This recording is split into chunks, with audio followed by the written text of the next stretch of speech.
நண்பர்களுக்கு வணக்கம். இன்றைக்கி நம்ம குக்கரில் குழையாமல் முட்டை பிரியாணி வந்து எப்படி செய்யுதுன்னு பார்க்கலாம். எக் பிரியாணி. இப்போ இதுக்கு தேவையான அளவு வந்துட்டு எண்ணெய் ஊற்றுக்கலாம். இப்போ அடுப்பில் வந்து குக்கர் வச்சுருக்கேன்.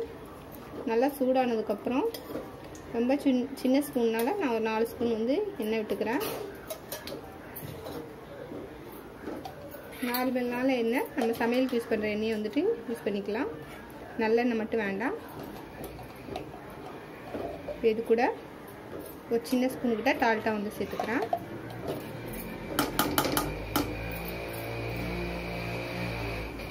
டால்டா உருவனதும் ஒரு சின்ன பிரியாணி இலை, கொஞ்சம் போல் அன்னாச்சி பூ, சின்ன துண்டு பட்டை, கொஞ்சம் போல் கடற்பாசி வந்து சேர்த்துக்கிறேன். சேர்த்ததுக்கப்புறம் சிம்மில் வச்சுக்கோங்க. வந்து 3 வெங்காயத்தை நீட்டாக கட் பண்ணி வச்சுருக்கேன். இப்போ இதை வந்து சேர்த்துக்கலாம். எல்லாத்தையும் 1 நிமிஷம் வந்து வதக்கலாம். இப்போ இது கூட வந்துட்டு கொஞ்சம் போல் இஞ்சி பூண்டு பேஸ்ட் வந்து சேர்த்துக்கலாம். 1 ஸ்பூனு, பெரிய ஸ்பூனுக்கிட்ட 1 ஸ்பூன் வந்து சேர்த்துக்கிறேன். இது கூடயே தக்காளி பொடியாக நறுக்குனா தக்காளி வந்து ஒரு தக்காளி சேர்த்துக்கோங்க. அதிகமாக சேர்த்தா வந்துட்டு ரொம்ப புளிப்பு சுவையாயிடும். நம்ம தயிரும் சேர்க்குறதுனால கொஞ்சம் போல் புதினா இலை, கொஞ்சம் போல் மல்லி இலை, இதெல்லாம் சேர்த்து மறுபடியும் 1 நிமிஷம் வந்துட்டு வதக்கலாம். நீங்கள் மூடி வச்சு வதக்குனீங்கன்னா சீக்கிரம் வதங்கிடும். இல்லை கொஞ்சமாக உப்பு போட்டு கூட வதக்கலாம். நான் பார்த்தீங்கன்னா மூடி வச்சு தான் வதக்க போகிறேன். இன்றைக்கி பார்த்தீங்கன்னா நான் சீரக சம்பா அரிசி வந்து எடுத்துருக்கேன். பாருங்கள், இப்போ தான் இங்கே பிரியாணி அரிசி கூட வந்து எடுத்துக்கலாம். வந்து அரிசி வந்து நல்லா பொடிசாக இருக்கும். இதுவும் பார்த்திங்கன்னா பிரியாணி அளவு அரிசி தான் வந்துட்டு அளவு தான் வரும். பிரியாணிக்கு வந்து நம்ம வந்து பிரியாணி அரிசிக்கு அளவு எவ்வளோ தண்ணி எடுக்கிறோமோ அதே தண்ணி தான் எடுக்கணும். பார்த்திங்கன்னா இதே டம்ளரில் வந்துட்டு நான் 2 டம்ளர் அரிசி எடுத்தேன். 2 டம்ளர் அரிசிக்கு வந்து 3 டம்ளர் தண்ணி வந்து கரெக்டாக இருக்கும். அது பார்த்திங்கன்னா 1 டம்ளர் அரிசிக்கு 1.5 டம்ளர் தண்ணி தான் வந்து கரெக்டான அளவு. பாருங்கள், இப்போ வந்துட்டு இது வதங்குறதுக்கும் இது ஊற வைக்கிறதுக்கும் வந்து கரெக்டாக இருக்கும். அலசி ஊற வச்சிடலாம். பாருங்கள், நல்லா வதங்கிச்சு. இப்போ இது கூடயே ஒரு 2 ஸ்பூனுக்கிட்ட வந்து தயிர் வந்து சேர்த்துக்கிறேன்.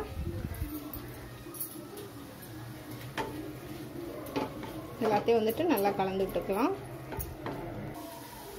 சிம்மில் வந்து வச்சுக்கோங்க. இப்போ பாருங்கள், அரிசி வந்து ஊறிடுச்சு. இப்போ இதுக்கு பார்த்தீங்கன்னா 3 டம்ளர் தண்ணி வந்து சேர்த்துக்கிறேன்.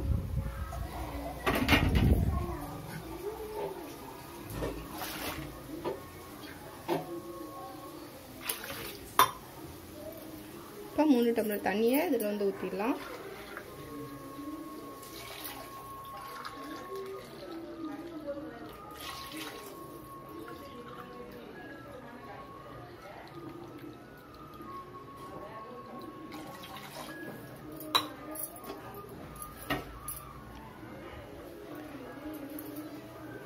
இப்போ இது கூட வந்துட்டு கொஞ்சம் போல் பிரியாணி மசாலா சேர்த்துக்கிறேன். பிரியாணி மசாலா வீட்டில் அரைச்ச குழம்பு மிளகாத்தூள் 1 ஸ்பூன். இது எல்லாத்தையும் நல்லா கலந்துட்டுருங்க. இப்போ நல்லா கொதி வரட்டும், வெயிட் பண்ணலாம்.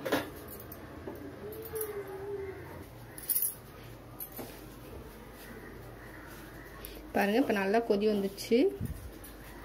கொதி வந்ததுக்கப்புறம் வந்துட்டு நம்ம வந்துட்டு அரிசி வந்து போட்டுக்கலாம்.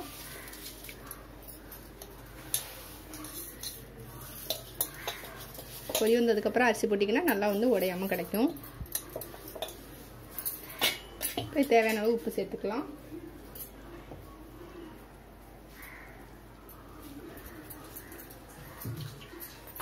எல்லாத்தையும் வந்து கலந்து விட்டுக்கலாம்.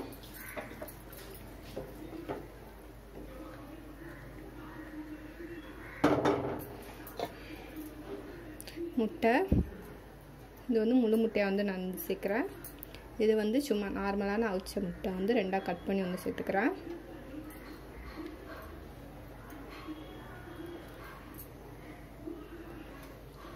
சேர்த்துட்டு உள்ளே எடுத்து விட்டுருங்க.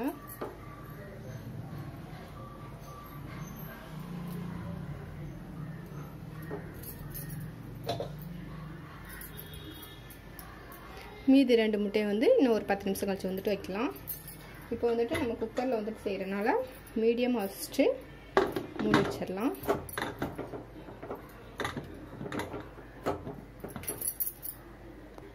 ஒரு 3 விசில் வரட்டும்.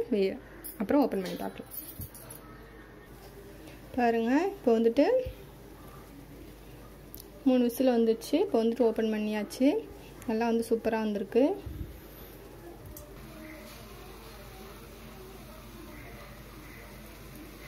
என்னோட இந்த பதிவு பிடிச்சிருந்தா லைக் பண்ணுங்கள். இவ்வளோ நேரம் என்னோட பதிவு பார்த்தவங்களுக்கு ரொம்ப ரொம்ப நன்றி.